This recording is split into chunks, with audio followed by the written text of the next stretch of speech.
Hello and welcome to another edition of another book review. This week I'll be reviewing the Susan Hill novella, The Woman in Black. I'll talk very briefly about the author, go into a spoiler-free overview of the plot, talk about what I liked about the book, what I didn't like about the book, who I recommend the book to, and finish off with what I'll be reading for next time. Susan Hill is a fairly well-known English author.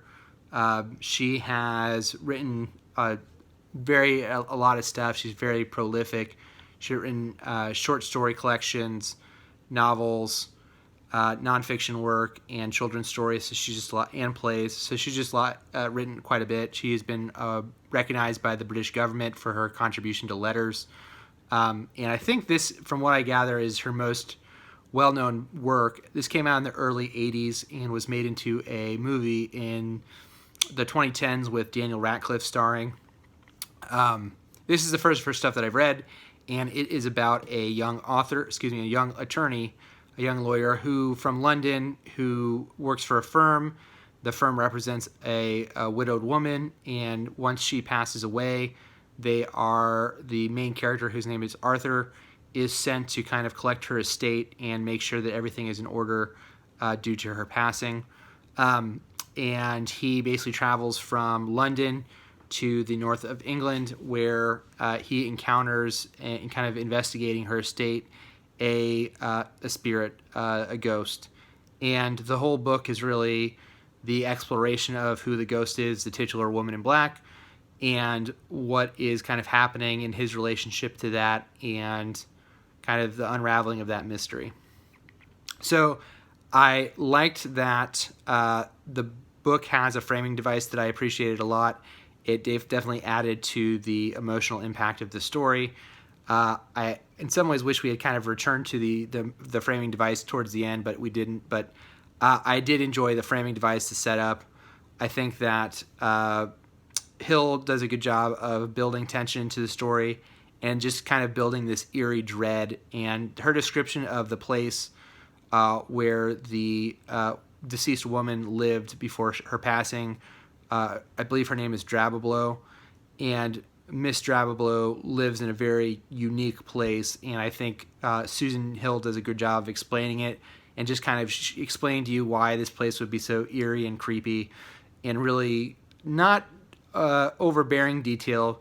She's very specific about what she does, and I don't know if it came through, but the book is relatively short. It's more of a novella. It's about 160 pages. So it's quite a short work, but in that 160 pages, she does a very good job of building atmosphere and building up the dread of this place. I also like the fact that the protagonist is not a stupid character. He doesn't do anything that I think is irrational or kind of putting himself in danger when he doesn't need to be.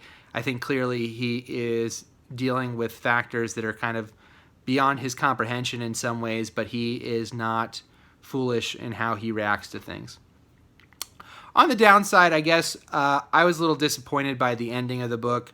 I felt that there's kind of a build-up to this mystery, and it didn't quite land for me as much as I would have liked.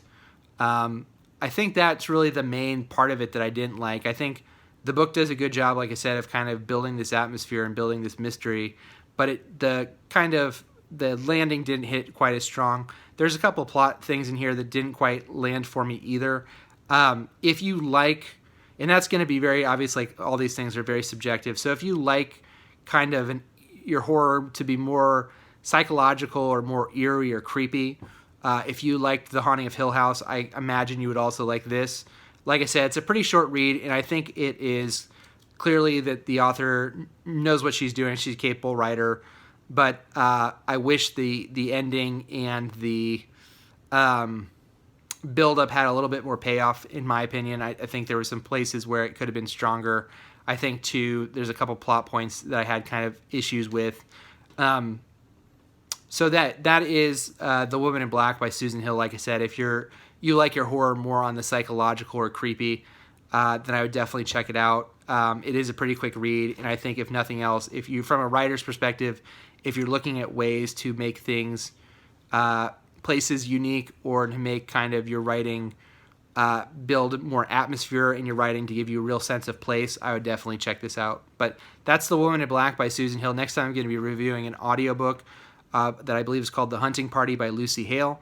Until next time, please feel free to like the video, subscribe to the channel, I'll leave my Twitter link in the description below. I'll also leave a link to my review for The Haunting of Hill House if you want to check that out. Until next time, bye.